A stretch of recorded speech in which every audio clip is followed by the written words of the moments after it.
Bila kesenian diabaikan, maka hati nurani akan mati. Selalu tersenyum dan berpikir indah. Ketemu lagi dengan Senyum Om Bahar.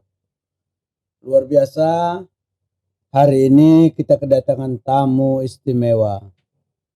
Seorang sastrawan, seorang wartawan yang cukup kondang di Sumatera Utara dan di Indonesia. Mengapa di Indonesia? Karena beliau selain menulis di beberapa media, beliau juga adalah kritikus film Indonesia dan kritikus sinetron Indonesia. Siapa dia? Ayo kita sapa Mas Sugeng Satyadharma. Assalamualaikum Mas. Waalaikumsalam Om Bahar. Alhamdulillah. Selamat ketemu. Iya, luar biasa.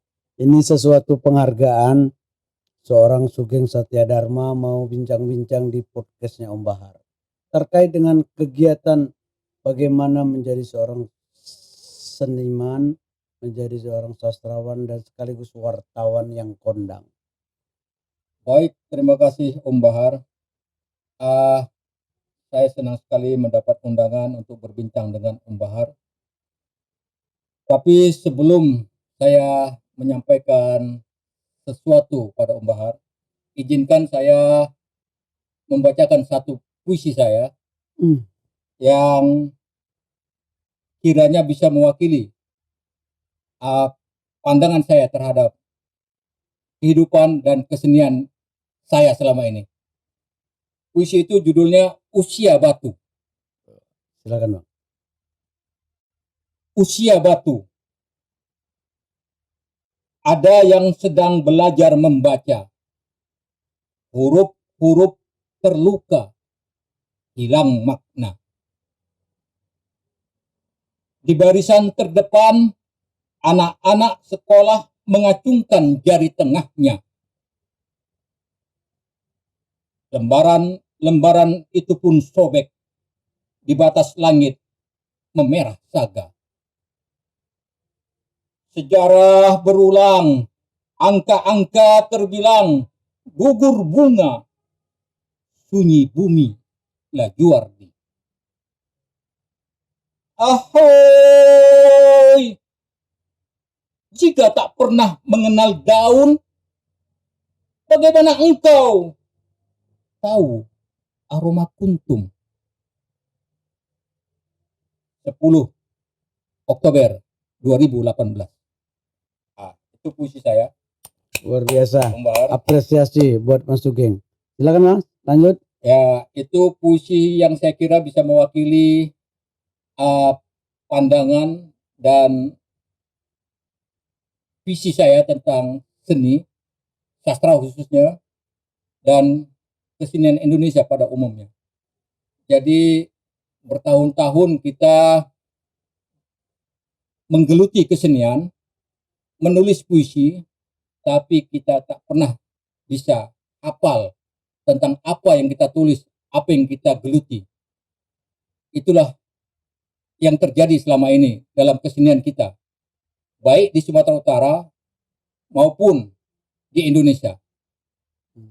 Kesenian kita nyaris tanpa bentuk. Kesenian kita nyaris tanpa perhatian. Kesenian kita nyaris kehilangan makna. Itu yang saya rasakan selama ini. Selama saya menggeluti dunia kesenian. Selama saya menulis puisi. Selama saya mengamati perjalanan kesenian di berbagai daerah di Indonesia. Tentunya sebagai seorang jurnalis.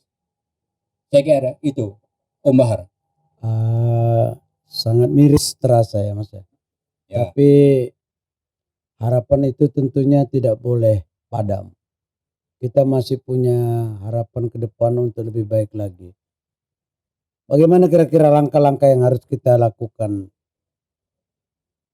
Saya kira kita sudah banyak ya, baik secara regulasi, pemerintah lewat kementerian maupun lewat berbagai instansi yang ada, sudah melakukan banyak upaya untuk menghidupkan, membangkitkan gairah berkesenian.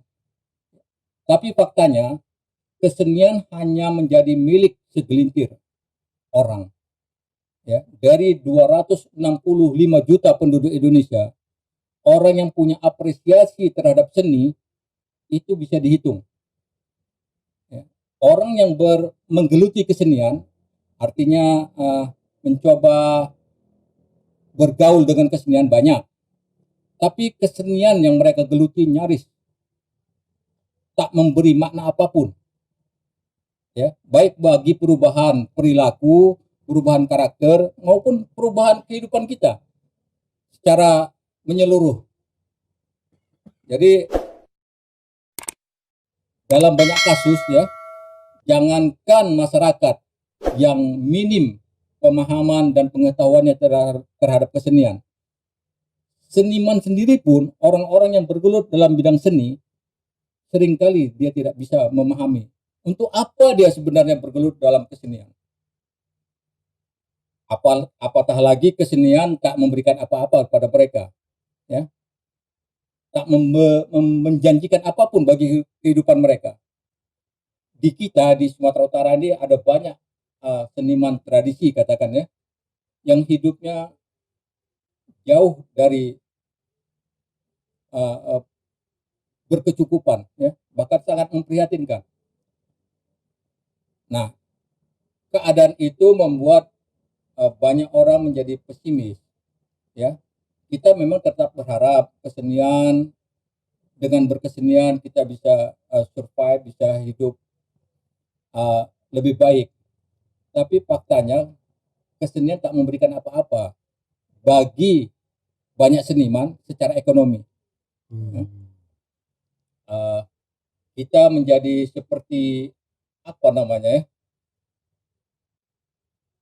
pungguk yang merindukan bulan, ya, terus bercita-cita, berharap, tapi bulan tak pernah kita bisa raih. Dia tetap di atas, kita tetap di bawah. Nah, itulah kenyataan keadaan kita selama ini. Jadi kita menulis puisi bagi banyak penyair, ya, seringkali juga tak bisa mewakili keadaan ini. Kebanyakan penyair kita itu menulis tentang dirinya sendiri saja, pengalaman hidupnya, ya, tentang, ya, dirinya lah. Dia tak bisa mewakili siapapun orang lain untuk menuliskan kehidupan orang lain. Maka kebanyakan puisi-puisi kita hanya bercerita tentang aku. Kalian, mereka tak pernah kita sentuh. Nah, ini yang saya bilang dalam salah satu pernyataan saya pernah menyebut inilah penyair-penyair yang disebut sebagai penyair salon. Dia hanya menyusun kata-kata indah, tapi kata-kata itu tak pernah menyentuh kehidupan banyak orang, tak memberi efek pada banyak orang. Mungkin karena itu juga lah oleh salah seorang kritikus sastra di Sumatera Utara saya disebut sebagai penyair kebangsaan, karena kebanyakan puisi-puisi saya, terutama yang terhimpun dalam buku kumpulan puisi saya 100 Jajak untuk Pertiwi, itu adalah puisi-puisi yang kata orang menyuarakan suara kebangsaan, rintihan masyarakat Indonesia. Walaupun saya sendiri sebetulnya tak merasakan itu. Saya menuliskan apa yang saya tangkap dari kehidupan, apa yang saya rasakan, itu saja. Saya kira itu, Pak. Baik, luar biasa. Ternyata kalau dipancing tentang eksistensi Mas Sugeng ini luar biasa. Cerita sedikit, Mas, bagaimana dulu perjalanan sehingga dunia seni, dunia jurnalis tetap konsisten Mas jalani. Bahkan saya dengar pernah bersurvive di ibu kota nih, Mas, ya. Ya.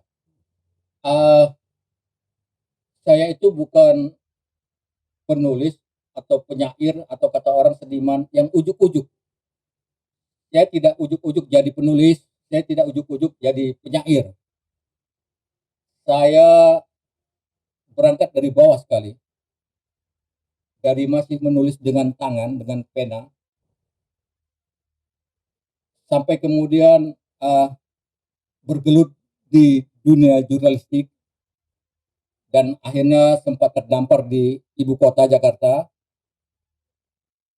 bergelantungan dari bis kota yang satu ke bis kota yang lain, memburu sumber berita, dimarah-marahi narasumber, pernah digampar sama satpam sebagai wartawan dulu, pernah diusir Iya, iya. oleh narasumber, pernah macam-macam lah. Bahkan saya Ya. pernah Oh, dianggap tukang catut nama, ya, karena ketika saya dulu menjadi wartawan majalah film, kebetulan redaktur pelaksana saya itu namanya sama persis dengan nama saya. Jadi ketika saya melakukan liputan oleh salah seorang artis, dianggap saya ini si redaktur tadi. menganggap saya ini melakukan wartawan gadungan gitu lah ya. Iya, iya. Sehingga saya hampir digampar. Dimaki ya, tapi mau digampar nggak jadi. Nah, Dengan satpam tadi kok bisa digampar? ya begitulah, karena dulu saya itu kan di Jakarta tuh nol, Pak. Dari nol. Jadi wartawan di Jakarta itu dari nol. Saya nggak tahu Medan, main selonong-selonong bayi aja. Kebiasaan di Medan tuh saya bawa ke sana gitu ya. Saya nggak kenal etika gitu ya. Ketika ketemu narasumber, ya main ketemu gitu aja. Dulu Rupanya, bintang majalah film itu kan luar biasa booming itu, Pak.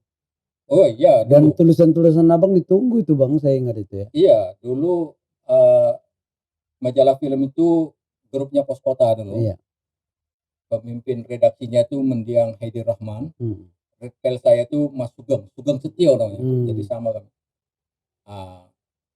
Satu-satunya wartawan daerah yang ada di situ saya dari Medan, anak Medan gitu ya.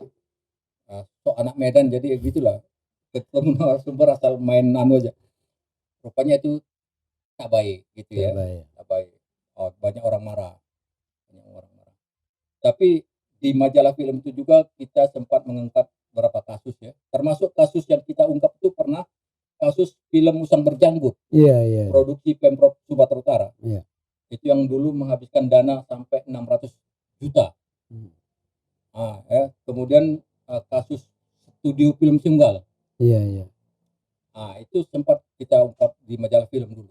Iya. Zaman itu ya, tahun 80-an gitu. Setelah itu bergelut dan setelah mencapai puncak prestasi, kalau tidak salah Mas Sugeng menjadi kritikus film ya, Mas. Oh ya, tahun 1990 itu, ketika Festival Film Indonesia, saya terpilih menjadi kritikus film terbaik lewat film Langitku Rumahku, karya Slamet Raharjo. Oh iya, Slamet Raharjo. Lalu tahun 1992 saya kembali terpilih menjadi kritikus film terbaik, tapi waktu itu namanya Festival Sinetron. Itu saya mengkritisi sinetron karya almarhum Arifin Sinur, judulnya Tasi Otasi. Itu tahun 92. Sebelum-sebelumnya saya sering masuk nominasi ya kritik film. Itu. Tapi akhirnya kerinduan kepada kota Medan ternyata tetap menggebu di dada, sehingga akhirnya Mas Sugeng menjadi redaktur kembali di sebuah surat kabar, katakanlah menjadi jabrik, penjaga rubrik di rubrik budaya ya Bang ya. Di Waspada ya Bang ya. Benar. Bukan jabrik, saya diperbantukan istilahnya. Sebelumnya tuh di Jakarta saya puluhan media saya pernah nanganin, selain di majalah film, majalah Pista pernah saya. Itu Media Indonesia Group dulu ya. Terus menangani sejumlah media internal, media seperti Forum Pemuda itu diterbitkan oleh Kementerian Pemuda Olahraga waktu itu. Kemudian tabloid komunikator itu diterbitkan oleh DPP KNPI. Terus majalah Pancasila Abadi itu diterbitkan oleh Pemuda Pancasila waktu itu. Dan banyak lagi saya terlibat di dalamnya. Tapi memang kayaknya Jakarta memang nggak cocok untuk saya. Setelah 20 tahun berkelana di Jakarta, akhirnya saya kembali juga ke Medan. Ke Medan, kembali lagi ke habitat lama. Di sini Abang udah mendapat banyak kepercayaan menjadi koordinator Komite Sastra di Dewan Kesenian Sumatera Utara. Telah banyak memberikan masukan dan juga aktif di Forum Sastra Deli Serdang ya Bang ya. Ya, alhamdulillah diberi kepercayaan menjadi koordinator Komite Sastra ya di Dewan Kesenian Sumatera Utara. Selain itu saya juga bersama rekan-rekan mendirikan Forum Sastrawan Deli Serdang yang insya Allah sudah berjalan 3 tahun dan sudah melakukan banyak kegiatan juga. Lalu saya juga di Les Bumi sebetulnya, Les Bumi Deli Serdang ya, sebagai sekretaris. Sekarang ini saya sedang merintis Rumah Sastra Sumatera Utara. Iya, itu yang menarik tuh. Sebagai pusat dokumentasi sastra Sumatera Utara sedang dirintis. Jadi sedang mengumpulkan naskah-naskah, buku-buku, manuskrip dan lain-lain sekarang ini. Tapi sampai sekarang itulah sudah berjalan hampir setengah tahun, belum ada satupun orang yang menyatakan secara terang-terangan mendukung kegiatan ini.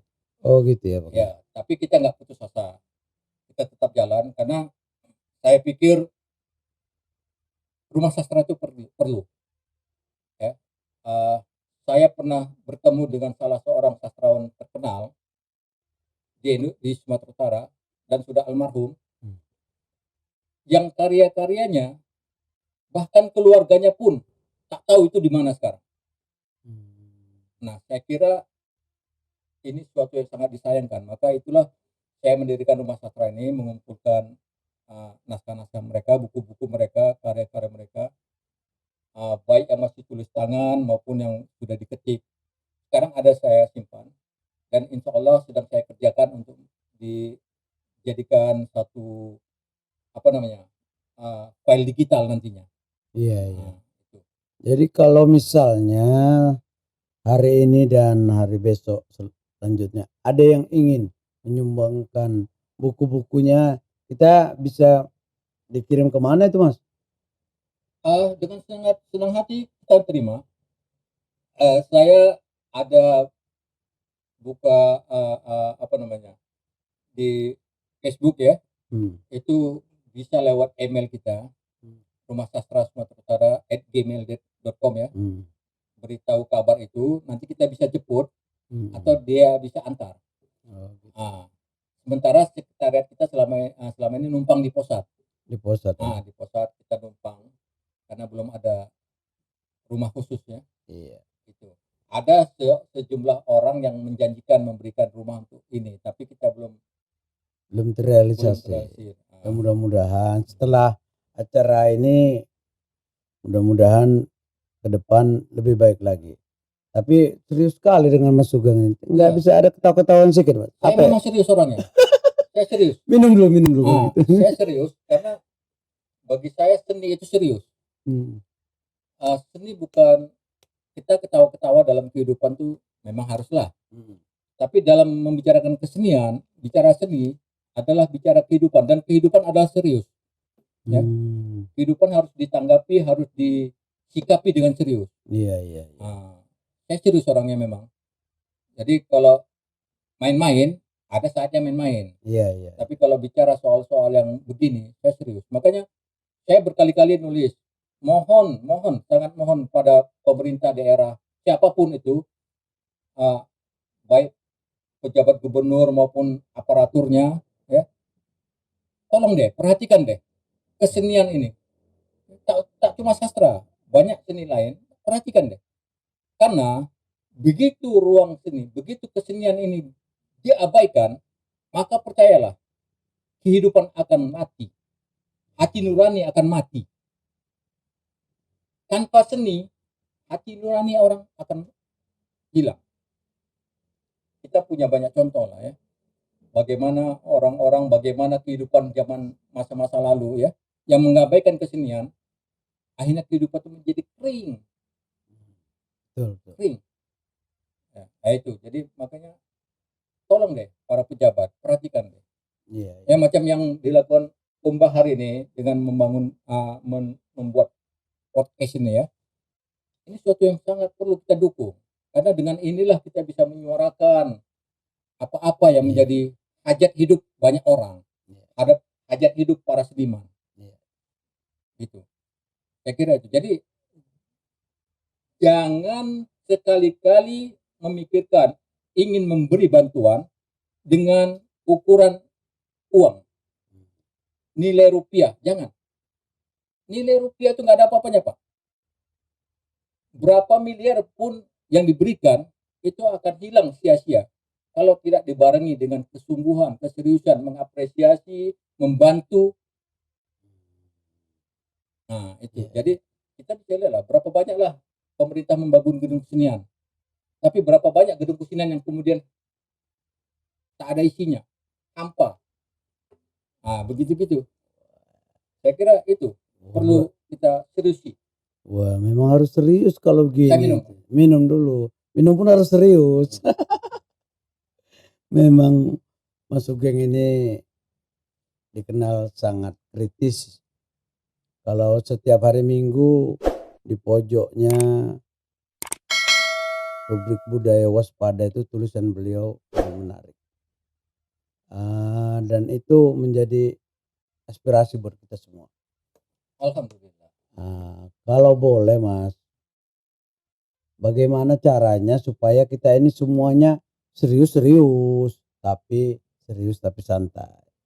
Dalam artian semua harapan, obsesi kita itu bisa tercapai, kan itu yang penting kan. Makanya saya berharap kehadiran Mas Sugeng ini menginspirasi banyak orang dan kita sekali lagi mengetuk hati nurani orang-orang lain untuk mencintai dunia kesenian yang sesungguhnya. Terakhir saya dengar ada lagi penghargaan dari kementerian ya, Mas terima ya, baru-baru ini ya. Oh ya, kemarin dari Kemendikbud ya, tentang film juga ini. Tentang film. Jadi saya menulis sastra, tapi banyak mendapat penghargaan dari film. Mungkin itu berkah karena dulu pernah menjadi wartawan majalah film ya. Tapi kembali ke ini tadi Om Bahar. Memang kita harus tak bisa lagi sekedar dihimbau.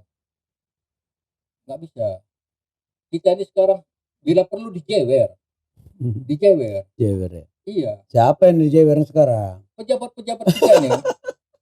Iya, kita harus terus terang saja. Bila perlu dijewer. Makanya saya berharap Om Bahar, ya, kapan waktu ada, ajak bincang-bincang gubernur atau wakil gubernur, ya. atau beberapa pejabat kepala daerah, ajak bincang-bincang tentang kesenian ini. Mau dibawa ke mana ini kita ini?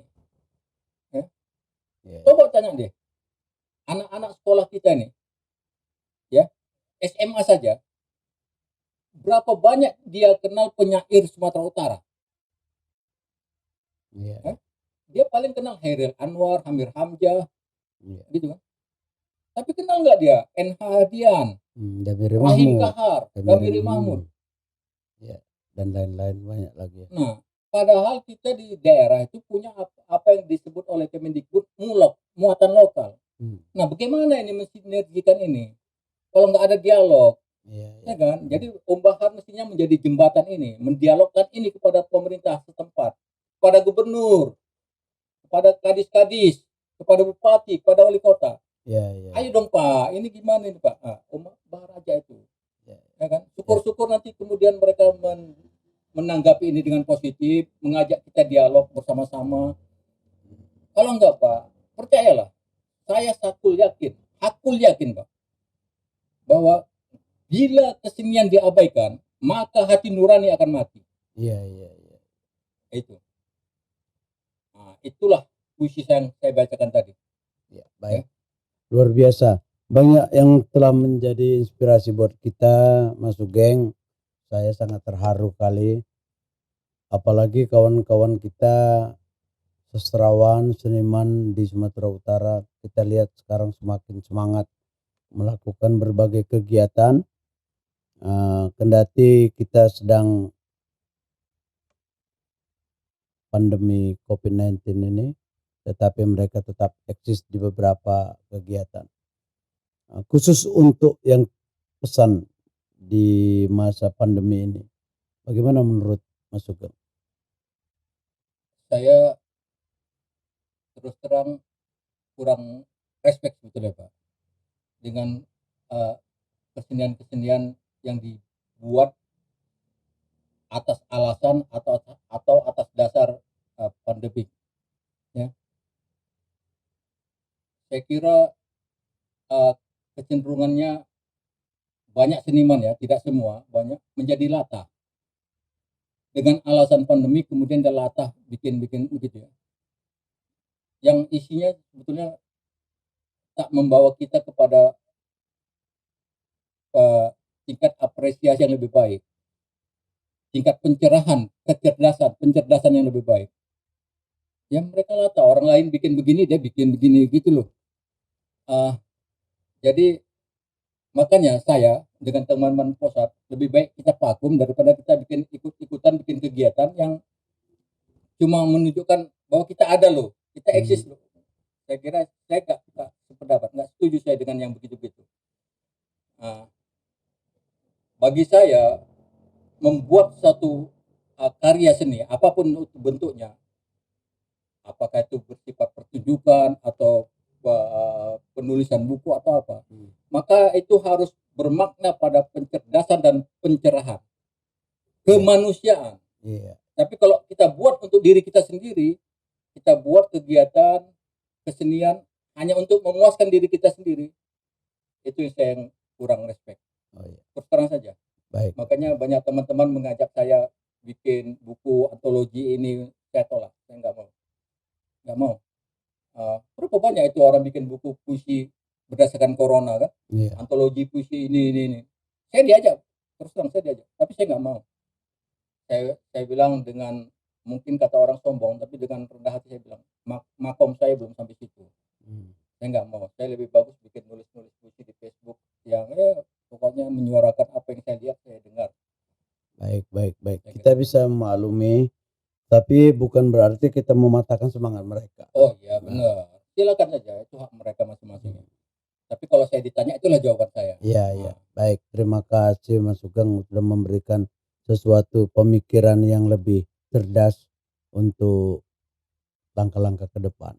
Iya, betul. Terima kasih. Saya juga terima kasih Pak Bahar. Tapi sebelum kita berpisah, satu lagi saya ingin lewat podcast ini, saya berharap Om Bahar sekali lagi bisa menjewer telinga para pejabat di Sumatera Utara. Iya. Jewer, bukan jewer dalam artian mengajak mereka. Tanda kutip. Mungkin selama ini kuping mereka tertutup. Ya, kita jewer, kita bukakan telinga mereka. Ini loh Pak, kondisi real kesenian di Sumatera Utara. Ini loh Pak keadaannya. Ini loh Pak, ini loh nasib senimannya. Begitu. Jadi mungkin selama ini tak ada yang memberitahu mereka. Iya. Jadi dengan adanya Om Bahar, mungkin mereka menjadi tahu. Oh begini ya. Oh begini. Begitu Om. Wah luar biasa. Saya akan coba menjewer. Nanti bikin puisinya ya, menjewer. Senang kalau ngelihat harus begini. Rupanya Mas Sugeng ini digituin baru ketawa ya Mas. Jangan serius sekali, enggak cocok. Ternyata lucu ketawanya. Mas Sugeng, banyak hal yang ingin kita gapai, banyak hal yang ingin kita sampaikan kepada siapa saja, bahwa kita ingin hidup lebih baik ke depan. Jadi kalau orang masih sayang dengan Khairil, sastrawan Medan yang sangat dikagumi, bahkan sangat terkenal, kita juga tetap ingat dengan saja akunya misalnya. Kalau sampai waktuku, ku mau tak seorang pun kan merayu, tidak juga kau, tak perlu sedan. Aku ini binatang jalang dari kumpulan yang terbuang. Biar peluru menembus kulitku, aku tetap meradang menerjang. Luka dan bisa kubawa berlari hingga hilang pedih dan perih. Dan aku akan lebih tidak peduli. Aku mau hidup 1000 tahun lagi. Wah, mudah-mudahan perbincangan kita bermanfaat untuk siapa saja. Terima kasih atas kehadirannya Mas Sugeng, sudah memberikan pencerahan buat kita semua. Sekali lagi terima kasih. Salam buat keluarga. Terima kasih. Terima kasih. Baik, sampai di sini pertemuan kita dengan Mas Sugeng Satya Dharma. Selalu tersenyum dan berpikir indah.